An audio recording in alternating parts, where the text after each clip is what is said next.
Chapter 8. Tiffany. Tiffany gripped the sink as a wave of pain flooded her abdomen. She'd been having the pain on and off for a few weeks, but it had been getting better, or so she'd thought. What was going on with her, and why did it have to happen tonight? Israel would be here in half an hour. She took a deep breath and glanced up at the mirror. She was pale, but otherwise she didn't look sick. Perhaps with a few pain pills, she could diminish the pain enough to get through the date. After another few breaths, the pain subsided to the point that she could stand upright without feeling like someone was jabbing her with knives. Flipping out the bathroom light, she headed to the kitchen for Tylenol. As she popped the pills, she wondered what was wrong with her. Holly had urged her to go to the doctor the last time Tiffany had brought it up, but she'd brushed it off as no big deal. However, she was beginning to wonder if perhaps it was a bigger deal than she thought.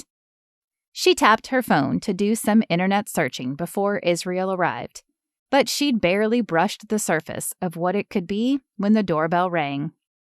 Israel smiled at her from the other side of the doorway, a single white rose in his hand. His button-down shirt and jeans gave him a different look from his work attire, but it was one that suited him. "You look beautiful," he said, holding out the rose. "Thank you."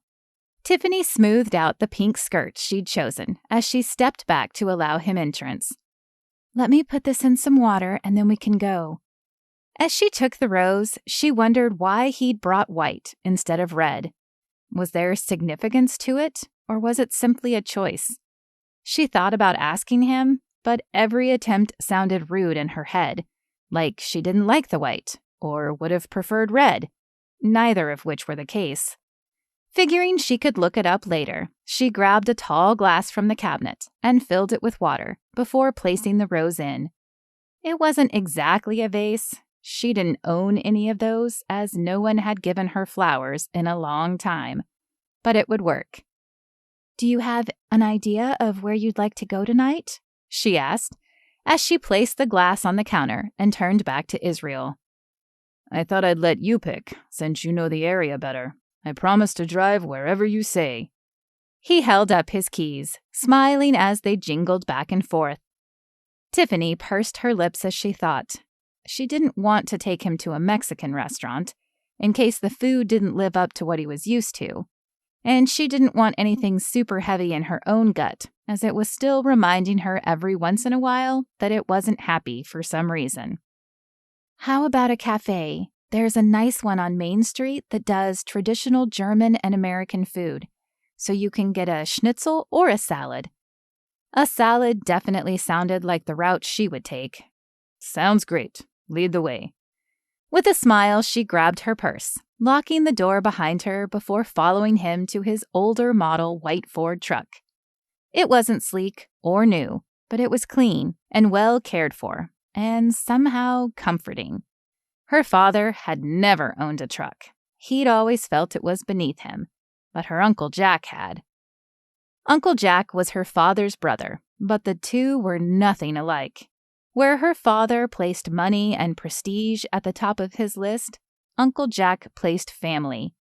Her father only drove the most expensive cars, trading them in when the newest model hit the market, while Uncle Jack had a beat-up truck that he used on his ranch in Texas.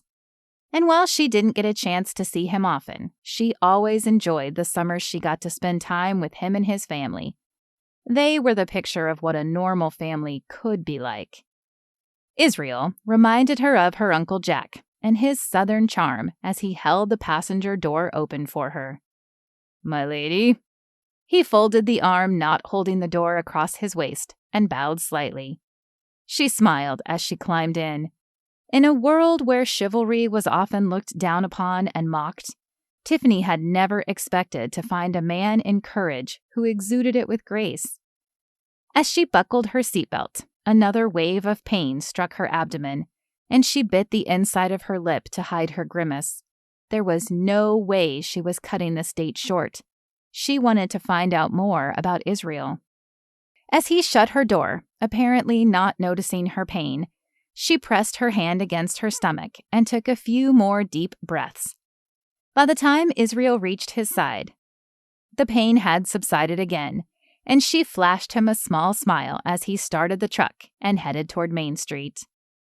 The cafe was one of the smaller restaurants in town, but what it lacked in space, it made up for in charm.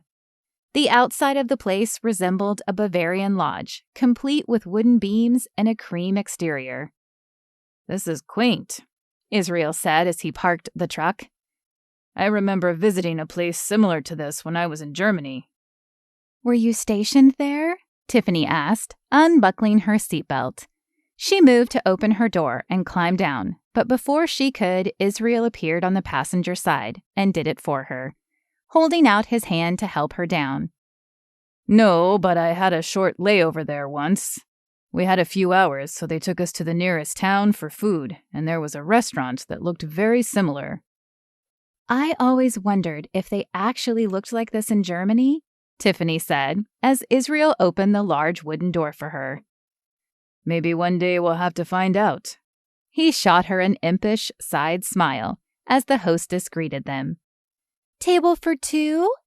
She was cute in her short Bavarian dress and pigtails, but Israel barely even glanced at her as he nodded. Another trait that Tiffany found refreshing. Maybe she had waited a long time to date again, but perhaps there'd been a reason for that. The hostess led them to a booth, which looked like it was carved out of a giant barrel, and placed menus down for them. Though Tiffany had suggested the place, thinking she would have one of their salads, her mouth began watering at the variety of other options. "Do you come here often?" Israel asked, setting down his menu. Had he already decided? If so, he was definitely decisive. She was still waffling between 3 items on the menu. "Not that often, but I enjoy the atmosphere, and they do have good salads. Holly and I don't really have similar schedules, so we don't go out together often, and Mary Beth's free time is definitely tighter now that she and Chance are married." She shrugged, trying to play off the loneliness she often felt as no big deal. "I just don't really have someone to do dinner with." He reached across the table and took her hand. "You do now. I mean, if you want it. We have similar schedules, and I am never one to turn down food, even if I don't look like it." He patted his slim waist with his other hand. Tiffany glanced down at his hand on hers. She'd only met Israel recently, but there was something about him that made her feel as if she'd known him longer. Whether it was his warm brown eyes or the shy smile that always seemed to pull at his lips and hint at his playful attitude, she was surprised when the words, "I'd like that," came out of her mouth. While she wasn't surprised to find the words were true, she was shocked she had agreed so readily. After Connor's berating of her dream, she'd sworn off men for a time. Then she had gradually begun looking again. At least, she'd told herself she was looking again.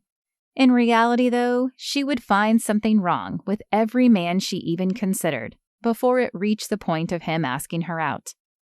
Only a handful had managed to slip past that defense in the last few years, and they had only lasted 1 date each. Yet here she was, already agreeing to a second date with Israel before the first was halfway over. Why? What was it about him that drew her to him? Was it the fact that he had adored his mother? Was it the fact that he wanted a large family just as she did? "So would I." He glanced down at their hands and then back up to her. A silence hung in the air that felt like it needed to be filled, though Tiffany wasn't sure of the right words. "Do you already know what you want?"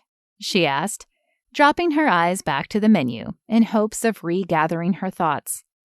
Israel leaned back, removing his hand from hers. "I'm a sucker for schnitzel." Laughter spilled from Tiffany's lips, and Israel grinned. "Well, lucky for you, this place has what you want." "Yes, it does," he said, but the way the words came out, Tiffany was no longer sure he was talking about the food. By the time the hostess returned, Tiffany had decided on the salad after all, and they placed their order. "So I know work keeps you busy," Israel said, pausing to take a sip of his drink. "But what do you do for fun when you aren't at work?" Tiffany chuckled as she realized how boring her life had become in recent years. "Honestly, I rest. The kids wear me out during the week, so in the evenings, I unwind with a good book or a TV show. And on weekends, I might add in a walk or a run. But I haven't done anything exciting since I quit nannying." "Did you like being a nanny?" What Tiffany liked was the way he held her eyes, as if he really was interested in her answers.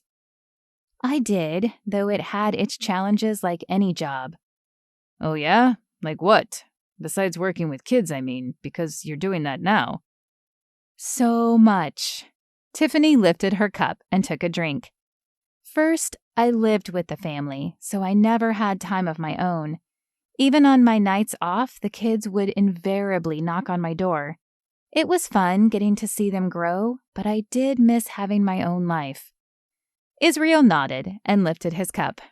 "I can see that. That would be tough." Tiffany paused as the waitress arrived and placed their food before them. She thanked the woman before continuing.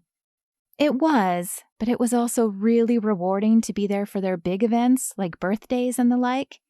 It made me feel like I was part of a bigger family, and that was definitely nice." She glanced at their plates of food before lifting her eyes to Israel's, hoping her next words wouldn't scare him off. "Do you pray?" "I like to, before I eat." His lips pulled into a wide grin.